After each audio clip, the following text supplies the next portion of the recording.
Neeraj Chaudhary physics Bihar से। और आज का जो क्लास होने वाला है बच्चा लोग, वो होने वाला है मॉडर्न फिजिक्स का। मॉडर्न फिजिक्स बोलने का मतलब फिजिक्स का ही जान होता है। और यहाँ से जो क्वेश्चन राइज होता है, ये 22 नंबर का क्वेश्चन यहाँ से राइज होता है। और जो मॉडर्न फिजिक्स का जो पहला चैप्टर होता है, इसका नाम है विकिरण और द्रव्य की द्वैत प्रकृति, यानी द्रव्य पदार्थ की दोहरी प्रवृत्ति होता है, dual nature of matter and radiation. ये बहुत अच्छा चैप्टर होता है। और ये मॉडर्न फिजिक्स बोले तो बच्चा फिजिक्स का हीरो है, ये फिजिक्स का हीरो है, ये फिजिक्स का हीरो है भाई मॉडर्न फिजिक्स। इसका नाम ऐसे ही नहीं है मॉडर्न फिजिक्स, ये फिजिक्स का हीरो है। और यहाँ से क्वेश्चन आएगा 22 नंबर का। 22 नंबर का बड़ा झकास क्वेश्चन आता है। और ये पता है, ये तू लोग आसानी से ये नंबर को तू लोग ला सकता है, बिजोर होता है। इसमें क्या होगा कि कैलकुलेशन कम होगा, कैलकुलेशन इसमें कम होगा, और इसमें तुम्हारा अथी ज़्यादा होगा, क्या बोलते हैं उसको, जो लैंग्वेज जो होता है याद करने वाला तुम्हारा ज़्यादा होगा। और इसको अगर तो अच्छा से अगर कर लेता है तो मतलब अगर अच्छा से कर लेते हो तो 22 दूना 44 मार्क्स का ये क्वेश्चन होगा तुम्हारा, सीधा डबल मार देता है ये। और जब डबल मारेगा तो आगे तो समझ सकता है। चल मैं आगे दिखता हूँ, मैं टॉपिक में स्टार्ट करता हूँ। देख ध्यान से, मेरा जो बच्चा पहला क्वेश्चन है, यानी मेरा जो पहला टॉपिक है, ये क्या बोल रहा है, ये कह रहा है तुम्हारा इलेक्ट्रॉन का उत्सर्जन। उत्सर्जन मतलब होता है बुआरे इमिशन होता है, इलेक्ट्रॉन का निकलना, इलेक्ट्रॉन का निकलना। कलर ले लेता हूँ, कोई ऐसा लेता हूँ जो अच्छा दिखाई दे, ये भी नहीं लूँगा, उजला नहीं लेता हूँ। चल हाँ देखिए यहाँ से इलेक्ट्रॉन का उत्सर्जन। अब ये इलेक्ट्रॉन का उत्सर्जन क्या कहलाता है, तो बच्चा देख ध्यान से, मान ले तुम्हारे पास में क्या एक कोई धातु है, ये धातु है। अगर इस धातु से इलेक्ट्रॉन बाहर निकलता है तो ये बाहर निकलने का जो घटना होता है यही कहलाता है इलेक्ट्रॉन का उत्सर्जन कहलाता है। बात समझ, किसी धातु से इलेक्ट्रॉन के निकलने की घटना इलेक्ट्रॉन का उत्सर्जन कहलाता है। अब तुझे क्या लग रहा है, अगर मान लो ये धातु होगा तो इससे इलेक्ट्रॉन ऐसे ही निकल जाएगा क्या? ऐसे नहीं निकलता है। देख, अगर मान लो ये धातु है, अब इस धातु से एक इलेक्ट्रॉन क्या होता है, बाहर निकलता है, तो इलेक्ट्रॉन तुम्हारा निगेटिव होता है। जैसे इलेक्ट्रॉन बाहर निकलेगा तो इलेक्ट्रॉन निगेटिव हो गया। और ये धातु में एक इलेक्ट्रॉन घट गया था, धातु तुम्हारा क्या होगा, एगो पॉजिटिव हो जाएगा, तो इलेक्ट्रॉन माइनस हो गया, ये इलेक्ट्रॉन ये निगेटिव हो गया, ये धातु ये पॉजिटिव हो गया। अब बता कि इस इलेक्ट्रॉन और ये धातु के बीच में एक बल काम करेगा, जिसका नाम क्या होता है, विद्युत बल, कूलम बल। और ये बल जो होगा वो आकर्षण का होगा, और वो बल क्या करेगा, इस इलेक्ट्रॉन को तुरंत अंदर में खींच लेगा, मतलब इस इलेक्ट्रॉन को बाहर ही निकलने देगा ही नहीं। तो इसी को लोग बोलते हैं पृष्ठीय अवरोध बोलता है। यानी पृष्ठ क्या करता है, इलेक्ट्रॉन को अपने सतह से बाहर नहीं निकलने देता है। पृष्ठ द्वारा इस पर एक बल लगाया जाता है इलेक्ट्रॉन पर, इस बल को लोग क्या बोलते हैं, तो पृष्ठीय अवरोध या पृष्ठीय बल लोग बोलता है। ध्यान से देख क्या बोल रहा है, जब किसी धातु को बाहर से ऊर्जा दिया जाता है तो ये तो घटा देना, तो उसके भीतर उपस्थित मुक्त इलेक्ट्रॉन बाहरी ऊर्जा को अवशोषित कर लेता है, जिस कारण वह उत्तेजित होकर, एग्रेसिव होकर धातु के पृष्ठीय अवरोध को पार कर जाता है तथा धातु से बाहर निकल जाता है। यह घटना इलेक्ट्रॉन का उत्सर्जन कहलाता है। मतलब ये समझ बच्चा कि मान ले तुम्हारा पास में एक धातु है, अगर तू चाहता है इस धातु से इलेक्ट्रॉन बाहर निकले, तू चाहता है इलेक्ट्रॉन इस धातु के अंदर से बाहर निकले, तो तुझे क्या करना होगा, इस धातु को बाहर से ऊर्जा देना होगा।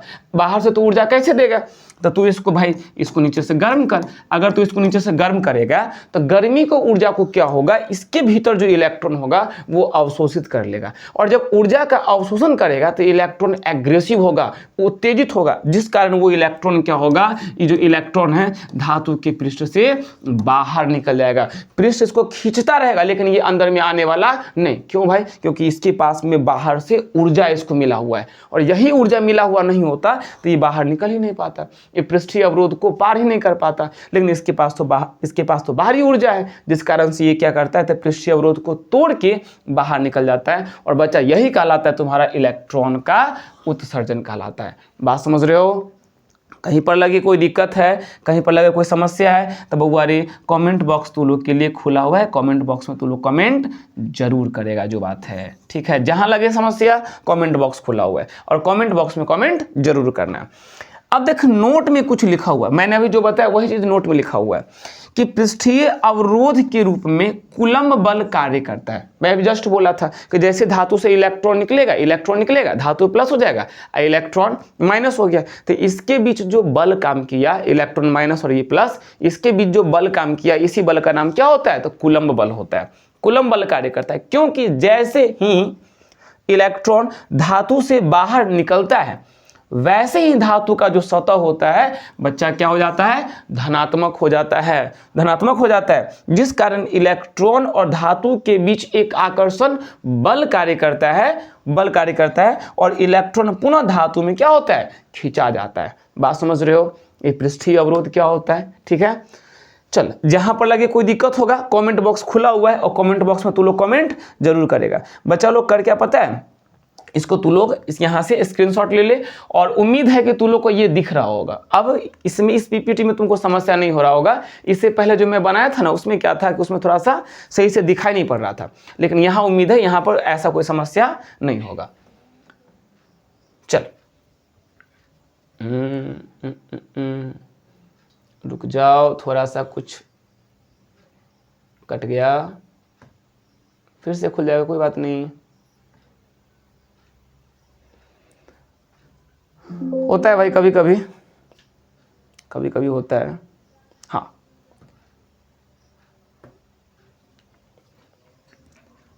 चल बच्चा इसका स्क्रीनशॉट ले लो, तो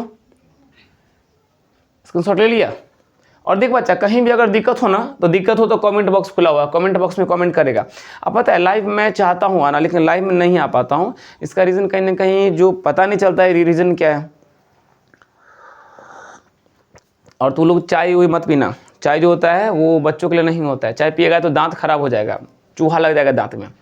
चाय हम लोग के लिए होता है। वैसे चाय बहुत अच्छा बना हुआ है सर,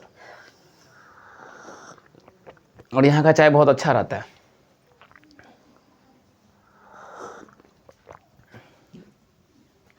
चल ध्यान से देखो, अगला टॉपिक पर आते हैं।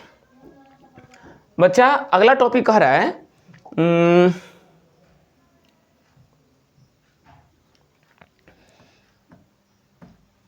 हाँ देख, नेक्स्ट टॉपिक कह रहा है वो इलेक्ट्रॉन के उत्सर्जन करने का प्रकार या विधियां। मान देख धातु से क्या होता है कि ये तेरा धातु है, ये धातु है, तो बोल इस धातु से इलेक्ट्रॉन निकलता है, तो धातु से इलेक्ट्रॉन निकालने की कुछ विधियां होती है। ये विधियां तुम्हारा देख क्या वो है। सो पहला विधि होता है तापानिक उत्सर्जन, यानी ताप के कारण इलेक्ट्रॉन का उत्सर्जन, पहला तापानिक उत्सर्जन कहलाता है। दूसरा बच्चा तुम्हारा कहलाता है प्रकाश विद्युत उत्सर्जन, फोटो इलेक्ट्रिक इमिशन। पहला है थर्मोनिक इमिशन, दूसरा है फोटो इलेक्ट्रिक इमिशन, प्रकाश विद्युत उत्सर्जन। इसमें क्या होता है कि इलेक्ट्रॉन का जो उत्सर्जन होता है वो प्रकाश की ऊर्जा से होता है, तीसरा कहलाता है तुम्हारा द्वितीयक उत्सर्जन, सेकेंडरी इमिशन। इसमें क्या होता है, इसमें जो इलेक्ट्रॉन का जो उत्सर्जन होता है वो क्या होता है कि तुम्हारे पास में एक धातु रहता है, इस धातु पर क्या करता है कि उच्च आवृत्ति वाले इलेक्ट्रॉन से बमबारी किया जाता है। उच्च आवृत्ति वाले मतलब कि ऐसा इलेक्ट्रॉन जिसके पास ऊर्जा बहुत ज्यादा है। जब इस ऐसे इलेक्ट्रॉन से तू जब बमबारी करेगा तो इसके भीतर जो इलेक्ट्रॉन होगा वो क्या करेगा, इस उच्च आवृत्ति वाले इलेक्ट्रॉन की ऊर्जा को अवशोषित कर लेगा और ये इलेक्ट्रॉन खुद यहां से भाग जाएगा, ये यहां से खुद भाग जाएगा, ऐसे निकल जाएगा। तो जो इलेक्ट्रॉन आता है ये कहलाता है प्राथमिक द्वितीयक इलेक्ट्रॉन। इसका आवृत्ति क्या होता है, बहुत ज्यादा होता है। और ये जो इलेक्ट्रॉन यहां से निकलता है, नहीं प्राथमिक इलेक्ट्रॉन कहलाता है, प्राथमिक इलेक्ट्रॉन कहलाता है, इलेक्ट्रॉन कहलाता है। और ये जो इलेक्ट्रॉन बोर्ड यहां से निकला ये कहलाता है उत्सर्जित द्वितीयक। रुकिए सर,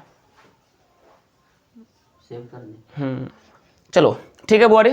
तो ये इलेक्ट्रॉन के उत्सर्जन करने की जो विधियां थी, मैंने 4 विधियां था, मैंने 3 को बता दिया। एक कहलाता है क्षेत्रीय उत्सर्जन। इसमें क्या होता है कि एगो धातु लेता है, धातु के दोनों साइड से क्या करता है, बैटरी को इसको प्लस माइनस से जोड़ देता है। तो जब धातु के दोनों सिरा के बीच उच्च विभवांतर आरोपित कराया जाता है तो धातु के सतह से इलेक्ट्रॉन का उत्सर्जन होता है। ये कहलाता है तुम्हारा कौन सा, क्षेत्रीय उत्सर्जन कहलाता है। बात समझ रहा है। इलेक्ट्रॉन के उत्सर्जन करने की कितना विधि, 4 गो विधि। पहला विधि तापायनिक उत्सर्जन, दूसरा विधि प्रकाश विद्युत उत्सर्जन, तीसरा विधि द्वितीयक उत्सर्जन और चौथा विधि बोरे कहलाता है तुम्हारा कौन सा, तो क्षेत्रीय उत्सर्जन। सबसे अच्छा जो विधि बोलेगा, सबसे जो ज़्यादा जो यूजफुल जो विधि होता है वो कौन सा होता है, वो तुम्हारा कहलाता है, वो तुम्हारा बच्चा कौन सा कहलाता है, तो ये तुम्हारा कहलाता है बच्चा चल देखो बच्चा, ये जो तुम्हारा होता है वो ये तुम्हारा कहलाता है, ये सबसे ज्यादा जो यूजफुल होता है वो कहलाता है कौन सा, तो प्रकाश विद्युत उत्सर्जन। इसकी सहायता से सबसे बेसी जो होता है इलेक्ट्रॉन का उत्सर्जन होता है।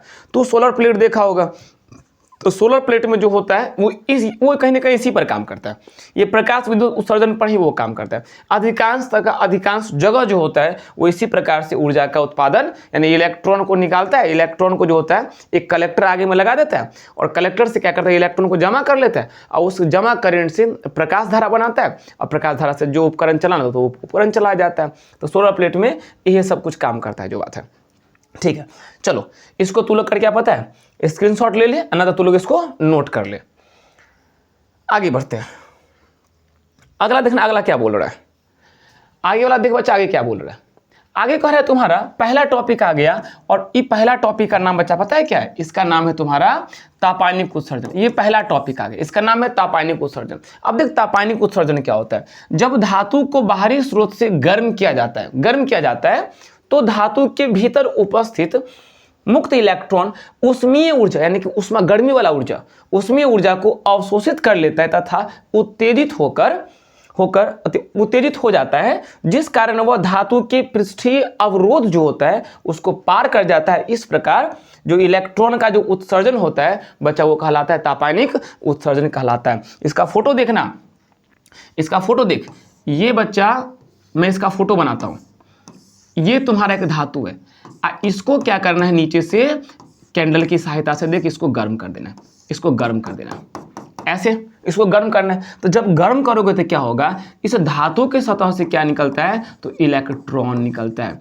इलेक्ट्रॉन क्या करता है कि जब गर्म करोगे ना तो उसमें ऊर्जा को अवशोषित करके उत्तेजित होता है और धातु के पृष्ठीय अवरोध को तोड़ के बाहर निकल जाता है। और ऐसे जो इलेक्ट्रॉन का जो उत्सर्जन होता है वो कहलाता है तापायनिक उत्सर्जन कहलाता है। बात समझ रहे हो।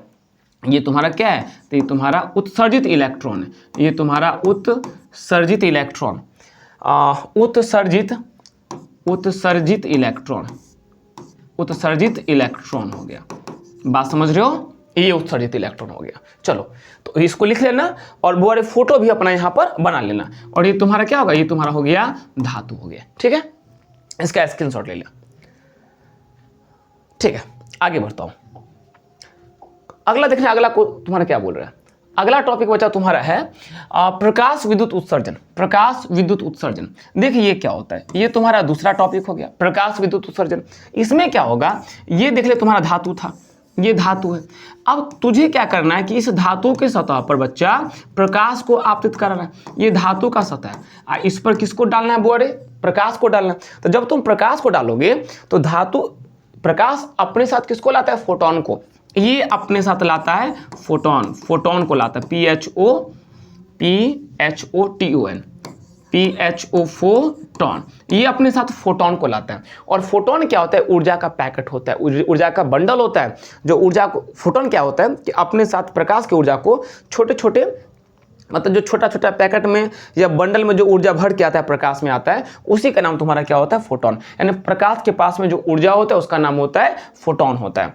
तो प्रकाश अपने साथ ऊर्जा को लाया, फोटोन के रूप में लाया। अब इन फोटोन, जब ये फोटोन धातु पे पड़ा तो धातु में जो मुक्त इलेक्ट्रॉन होगा वो क्या करता है, इस फोटोन की ऊर्जा को अवशोषित कर लेता है और उत्तेजित होकर धातु के सतह से बाहर निकल जाता है। मतलब ये इलेक्ट्रॉन यहाँ से कहाँ चला जाता है, बाहर निकल जाता है। और ये जो इलेक्ट्रॉन निकलता है ये कहलाता है फोटो इलेक्ट्रॉन कहलाता है, यानी उत्सर्जित फोटो इलेक्ट्रॉन कहलाता है। बात समझ रहे हो। और एक याद रखना बोल रहे हैं, एक फोटोन एक फोटोन की ऊर्जा एक इलेक्ट्रॉन को ही मिलती है। ऐसा नहीं है कि एक फोटोन का ऊर्जा 10 इलेक्ट्रॉन मिल जाएगा या 50 इलेक्ट्रॉन मिल जाएगा, ऐसा नहीं होता। एक फोटोन का ऊर्जा कितने इलेक्ट्रॉन को मिलेगा? तो एक इलेक्ट्रॉन को मिलेगा। बात समझ रहा है? देखिए यहाँ लिखा हुआ है कि जब धातु पर प्रकाश को आपतित कराया जाता है तो धातु के भीतर उपस्थित मुक्त इलेक्ट्रॉन प्रकाश के फोटोन की ऊर्जा को अवशोषित कर लेती है, जिस कारण वह धातु की पृष्ठीय अवरोध को पार कर जाता है और इस प्रकार इलेक्ट्रॉन का जो उत्सर्जन होता है वो कहलाता है तापायनिक उत्सर्जन कहलाता है। बात समझ रहे हो? चल, जिसको स्क्रीनशॉट लेना ले लो, तो जिसको लिखना है वो लिख लो। कहीं पर कोई दिक्कत समस्या होगा तो बच्चा बोलेगा।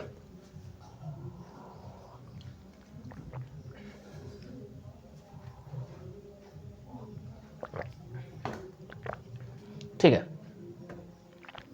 आगे आता हूं।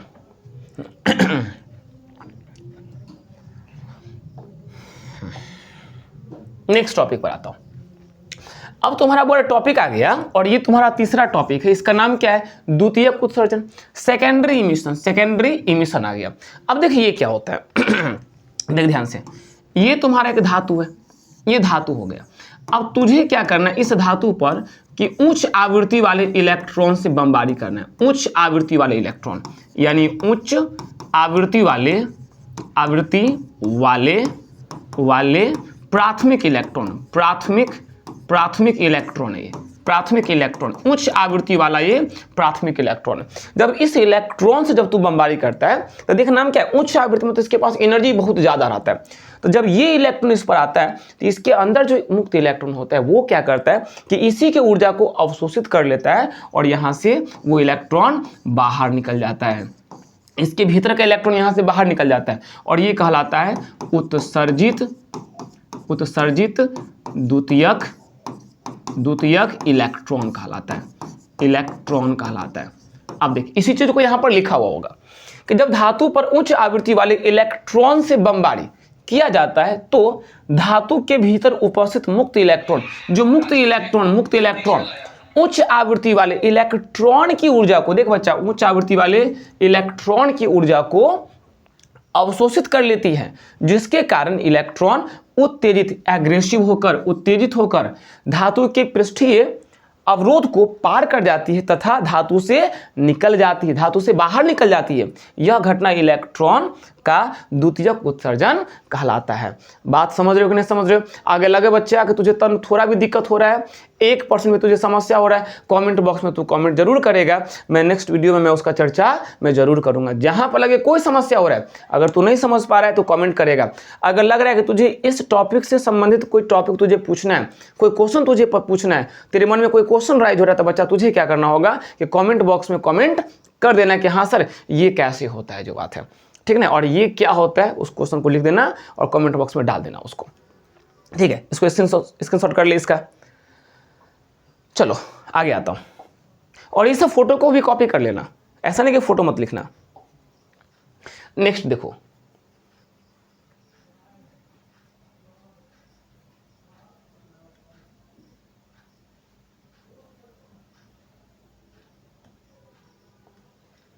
द्वितीयक हो गया।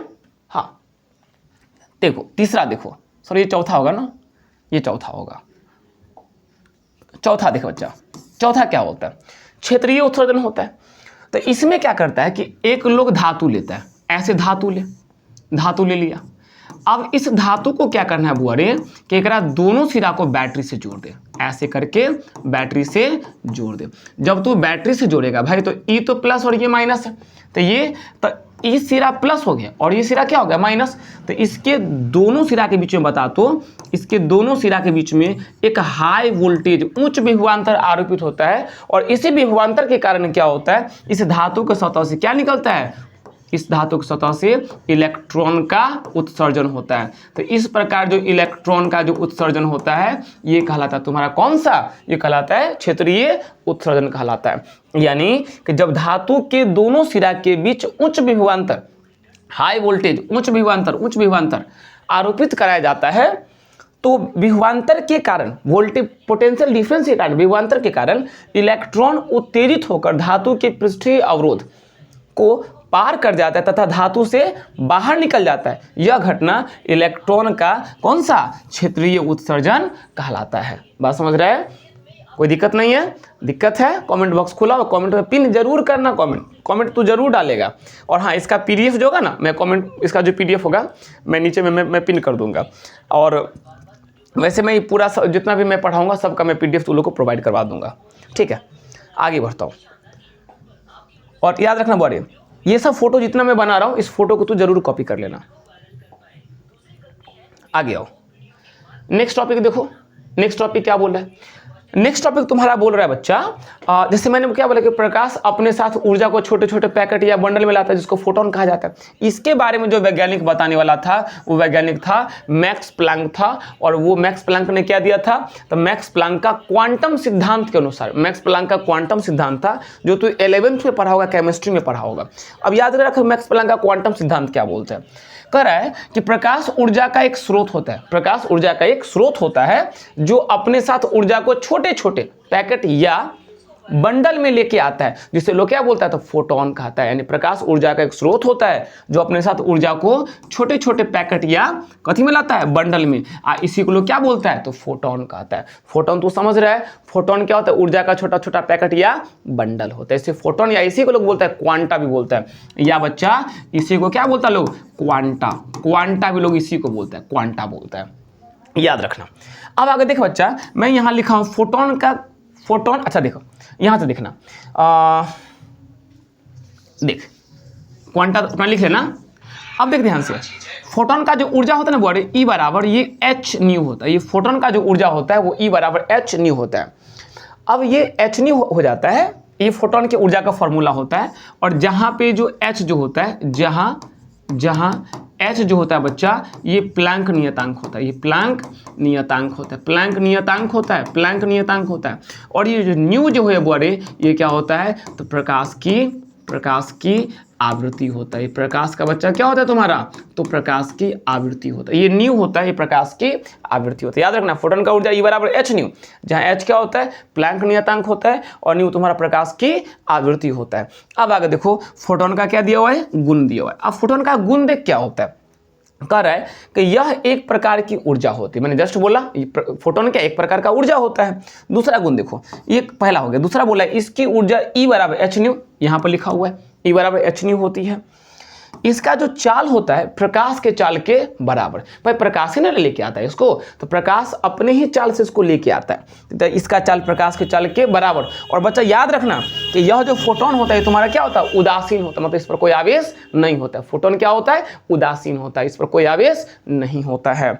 अगला देखो, विराम अवस्था में इसका द्रव्यमान शून्य होता है। अगर फोटोन रेस्ट में है, विराम में है, तो इसका द्रव्यमान कितना बच्चा? तो शून्य। याद रखें, इसका द्रव्यमान कितना हो जाता है? तो शून्य हो जाता है, शून्य हो जाता है। इसका द्रव्यमान शून्य हो जाता है, याद रखना। तो यहां से आगे देखो, इसका जो ऊर्जा होता है वो इलेक्ट्रॉन वोल्ट में मापी जाती है, इलेक्ट्रॉन वोल्ट में। तुझे पता है बोले कि 1 इलेक्ट्रॉन वोल्ट बराबर 6.25 गुना 10 के पावर 18 जूल होता है। इलेक्ट्रॉन वोल्ट का ऊर्जा किस में मापा जाता है? तो फोटोन का ऊर्जा किस में नापा जाता है? इलेक्ट्रॉन वोल्ट में। 1 इलेक्ट्रॉन वोल्ट कितना? 6.25 गुना 10 के पावर 18 जूल के बराबर होता है। अब आगे देखो, आगे कह रहा है कि इसका जो संवेग है वो P बराबर E बट्टा C। संवेग क्या बोल रहा है? P बराबर बोल रहे E बट्टा C बोल रहा है। E बट्टा C, E बराबर कितना होता है? mc square. अल्बर्ट आइंस्टाइन का सापेक्षता का सिद्धांत के अनुसार E बराबर mc स्क्वायर। अब बट्टा क्या? C हो गया, तो C से C कैंसिल हो गया, तो mc ना मिला, और C क्या है? चाल है। तो पढ़ा है P बराबर m भी होता है, तो ये C क्या है? V के जगह पर है। तो फोटोन का जो संवेग होता है P बराबर E बट्टा C होता है। और लास्ट मेरा बच गया कि यह विद्युत क्षेत्र में विचलित नहीं। काहेला विचलित होगा भाई? ये उदासीन कण है, तो उदासीन कण कहीं विद्युत क्षेत्र में विचलित होता है? नहीं होता है, पर कोई आवेश नहीं है। अगर तो इसको विद्युत क्षेत्र से गुजारेगा तो इसमें कोई विचलन नहीं होगा। समझ रहा है कि नहीं समझ रहा है? लगे कोई दिक्कत है, कहीं से कोई समस्या है बच्चा, कमेंट बॉक्स कमेंट खुला हुआ है, उसमें तू आराम से जाके कमेंट करेगा। और जहां दिक्कत होगा, कहीं पर कोई समस्या होगा, तो मैं नीरज सर बैठा हुआ हूं और तू लोग की समस्या के लिए मैं हूं। समझ रहे हो। और इसका जो मॉडर्न फिजिक्स का जो क्लास होगा, पर डे क्लास होगा, अभी रिकॉर्डेड क्लास ही चलेगा, जहां बहुत समस्या होगा, समस्या को लिखोगे, बताओगे, और मैं कोशिश करूंगा तू लोग को समस्या मैं नहीं दूँ। भाई तू लोग मेरे छोटे भाई बहन की तरह है, और मैं चाहूँगा ना कि अपने से छोटा का जो है मैं अच्छा से उसको मैं कोई समस्या नहीं होने दूँ। और तू लोग भी, मुझे पता है तू लोग बहुत प्यार स्नेह मुझे करता है, मुझे देता भी है, और बहुत दुलार प्यार तू लोग देते हो। और मैं भी चाहूँगा कि जितना अच्छा से अच्छा हो सके मैं तुझे पढ़ाऊँ, और तू लोग को दिक्कत नहीं होने दो। आज के लिए बच्चा लोग इतना ही, और नेक्स्ट जो टॉपिक होगा वो टॉपिक की चर्चा हम लोग अगले क्लास में करेंगे। आज के लिए बहुत बहुत धन्यवाद।